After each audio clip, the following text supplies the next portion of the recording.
Olá! A minha comunicação que passo a apresentar tem o título Por uma educação não machista, limites e possibilidades. O objetivo da comunicação é refletir o papel da educação formal, seus limites e suas possibilidades de transformação da realidade que vivemos. Essa realidade ela é marcada por estereótipos do que é ser mulher e do que é ser homem. Desde a própria concepção, antes da criança nascer, esses estereótipos já vão sendo inculcados naquela nova pessoa que virá ao mundo. Mulheres são identificadas com seres frágeis, seres sensíveis, seres da natureza, seres que são marcadas pela natureza nas suas fases da vida. Os homens são educados para serem fortes, são identificados com fortaleza, com tarefas que exigem raciocínio, com tarefas que exigem pensar difícil, aprofundado. Essa construção toda demarca a vida das pessoas no decorrer da sua existência. Então, essa comunicação tem o objetivo de refletir até onde que a educação formal pode transformar essa realidade e a partir da onde que ela não transforma mais. Para isso, me baseei nos seguintes e nas seguintes teóricas. No psicanalista Hélio Rintze, que estuda o machismo estrutural, na feminista negra Bell Hooks, na psicanalista Maria Homem, no psicanalista Contardo Caligares, na historiadora Gerda Lerner, no psicanalista e historiador francês Thomas Lequer e na primeira feminista da idade moderna que lutou pelo acesso das mulheres à educação, Mary Wollstonecraft. Uma pesquisa do IBGE, Instituto Brasileiro de Geografia e Estatística, do ano de 2021, aponta que atualmente nós temos quase que um acesso universal das mulheres à educação. Inclusive no ensino superior, nas universidades, as mulheres acessam em maior número que os homens. Então, em parte, a reivindicação de Mary Wollstonecraft no ano de 1792 foi concretizada. As mulheres têm o acesso à educação. Mas o que o IBGE também constatou é que o perfil das profissões se alterou muito pouco. Por quê? Nas ciências tidas como exatas, por exemplo, nas engenharias, na computação, na tecnologia da informação, o acesso ainda é muito pouco. No ano de 2021, a estatística apontava 13,3% de mulheres nessas áreas. A maioria das mulheres acessa ao perfil que elas são socializadas, que é no perfil de cuidado. Então, as mulheres estão muitíssimo presentes nas ciências da saúde, nas profissões de cuidado, na educação. Por que nós continuamos a perpetuar esses padrões? Por exemplo, nas escolas brasileiras, se tem uma orientação para que se ensine a Lei Maria da Penha, que é a lei que tipifica a violência doméstica contra a mulher e institui políticas públicas por parte dos órgãos públicos no sentido de incorporar a mulher à sociedade e de evitar ao mundo público e de evitar as altas estatísticas de violência doméstica. E por que nós não conseguimos alterar esses quadros? Os índices de violência, por exemplo. A A minha hipótese é que, primeiro, porque a educação formal ainda está muito apegada ao paradigma moderno da forma de raciocinar e da forma de pensar que perpassa aos alunos e às alunas, aos educandos e às educandas. Segundo, porque a educação formal pode até fazer um discurso de igualdade de gênero, mas é um discurso que não adentra as entranhas da educação. Como assim? Nós temos um currículo que ele é oculto. Por exemplo, todas as escolas são obrigadas a estudar a Segunda Guerra Mundial.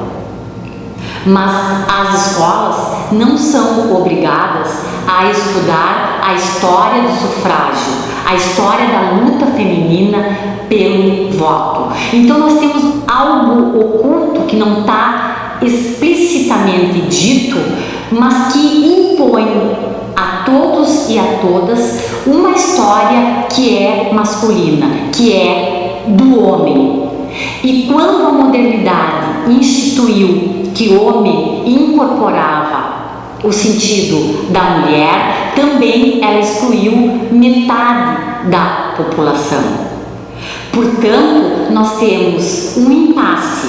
Nós temos, primeiro, uma educação que, por mais que tenha pedagogos revolucionários como Paulo Freire, e aí entra Bell Hooks com sua crítica, a própria teoria do Paulo Freire não incorporou, não ultrapassou o binarismo, ou essa concepção moderna do sujeito universal, homem, branco e adulto. Quando a obra do Paulo Freire revoluciona o ato pedagógico, e ela revoluciona, ela não trata da questão de gênero. Para mim, essa é a grande sacada de Bell Hooks, porque ela compreende isso na obra do Paulo Freire, compreende isso, por exemplo, na obra do Fanon, mas nem por isso ela deixa de considerar o caráter transformador e revolucionário dessas obras. Portanto, nós temos que, num primeiro momento, qual é a grande possibilidade da educação para transformar essa realidade de desigualdade entre homens e mulheres, que ainda é muito presente no mundo atual? A grande possibilidade é o ato de pensar. Nós podemos, a educação tem condições, a educação formal tem como transformar a maneira das pessoas pensarem. Nós pensamos sempre na exclusão. Por incrível que pareça, por mais que a dialética já tenha sido estruturada e nascida há muitíssimos anos e séculos, não é essa forma de pensar que vigora nas nossas escolas e nas nossas universidades. Elas são mais marcadas pela repetição, pela decoreba e não pelo ato de reflexão, de escuta, de transformação, de olhar o diferente, não do ponto de vista da exclusão, mas da composição. Essa então seria a grande possibilidade da educação, que ela pode modificar, a educação pode começar a estruturar as brincadeiras infantis comuns. Ainda hoje as escolas separam meninos e meninas nas brincadeiras. Ainda hoje nós não estudamos a literatura clássicas mulheres. Quando nós estudamos na literatura os clássicos da literatura, nós estudamos homens.